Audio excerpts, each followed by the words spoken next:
the area around that. But my parents used to take me for my early acquaintance with open water swimming to a place called Willoughby Spit. Anybody here ever been to Willoughby Spit? I always wanted to live on Willoughby Spit. I thought it would be so neat to put that on your envelopes when you were mailing, you know, your letters. Hey, some people doing that afternoon commute think they do live on Willoughby Spit. That's true.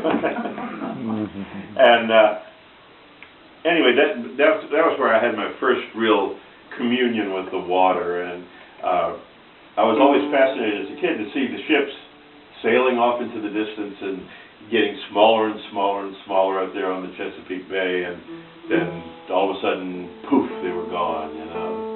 And one day I was holding my mother's hand, the little tiny Chesapeake Bay waves, which don't always have to be tiny, but sort of lapping at my feet, stuck in the sand, watching the sand make my feet disappear. And I said, Mom, what happens when those boats just get smaller and smaller and smaller, and then poof, they're gone? And she looked down at me with the wise eyes of a 1950s mom who had read all the Benjamin Spock books and understood child psychology better than anybody on her block. And she said, well, Bob, they fall off the edge of the earth and they're eaten by the monsters.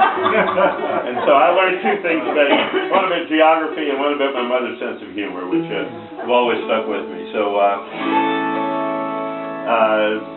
and this is, you can come in on the word horizons if you feel left out on this song, and it goes like this.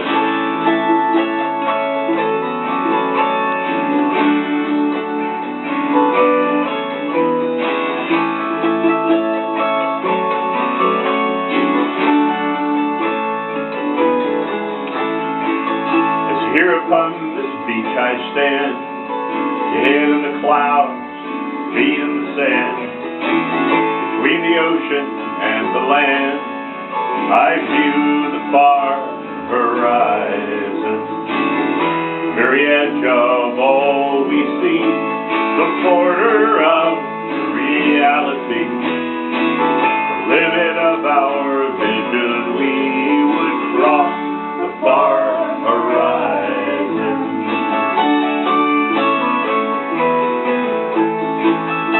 I watch the ships that come and go, the tides that turn and the winds that blow. Wonder if we'll ever know what's o'er the far horizon. Within our circle, we're all confined. We round the horn, we cross the line, and wonder why we are resigned between these far horizons.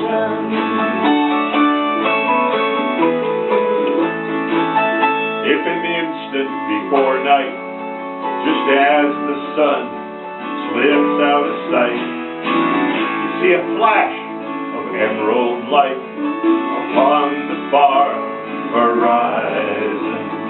It's true or so, the legends say, deceit and falsehood all swept away. Into your heart you'll fear that day and know the thoughts of others.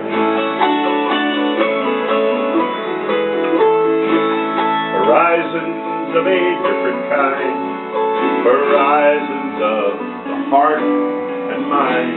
The boundaries of space and time are not the far horizon. And if indeed we dreamers be, it is our dreams that set us free. Give us sight that we may see beyond the far horizon.